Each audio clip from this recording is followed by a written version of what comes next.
Hi, thanks for joining. I'm Tom Hedgeman, and this is A Compass for the Ways Word of the Day live broadcast. Live broadcast.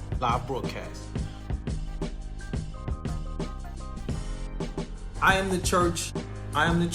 And my life is my ministry. Hi, I want to talk today about the Word of God and the voice of God. And you can hear, or rather, you can read about the occurrence of these two things in 1 Kings chapter 19, when the prophet Elijah had escaped, unless he felt like he escaped from the threats of Queen Jezebel, I believe.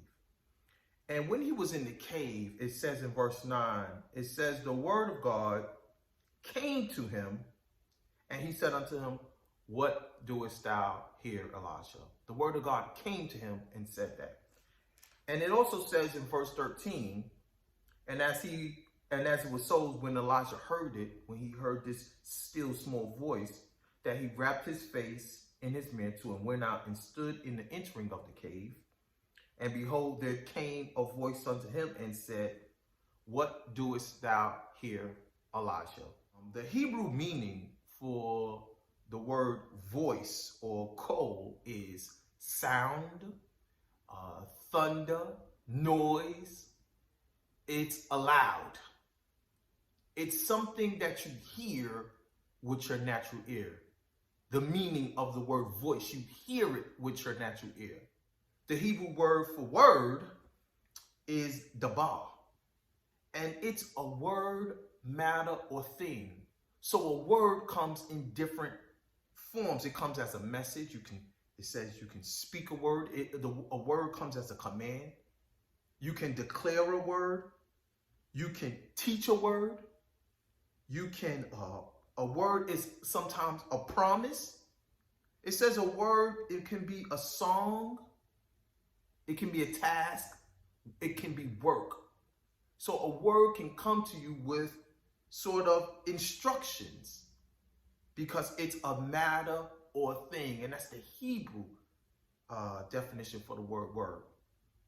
And the voice of God that you hear with your natural ear and the word of God that you receive in your spirit, according to the scriptures that we read about the prophet Elijah, it says the same thing.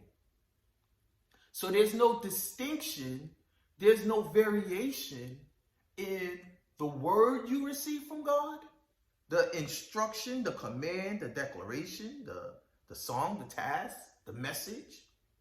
There's no variation in the word of God, and there is no variation with the voice of God, which you hear. He will send a confirming word through the voice of a person, a man or a woman. So you'll receive the word, but he'll send that confirming word through the voice so you can hear it through a person.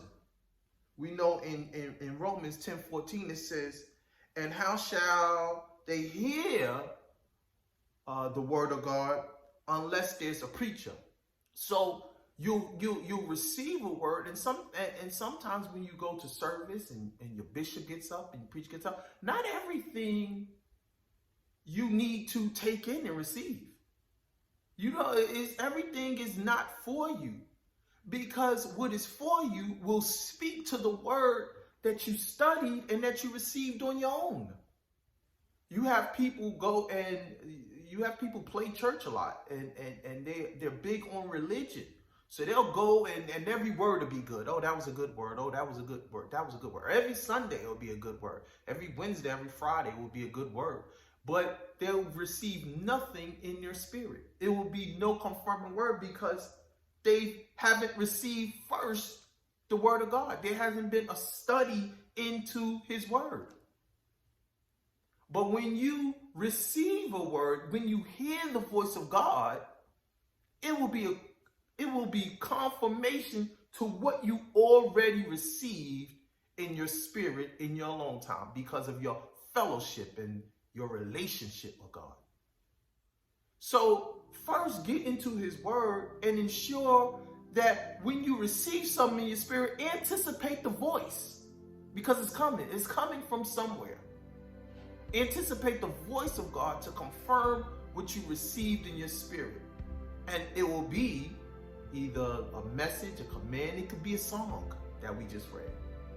It can be a confirming song, an uplifting, encouraging word for your spirit. Thank you guys for joining. The voice of God and the word of God, there's no distinction in the two, but there'll be an exact message for your spirit. Always know that I love you. God bless.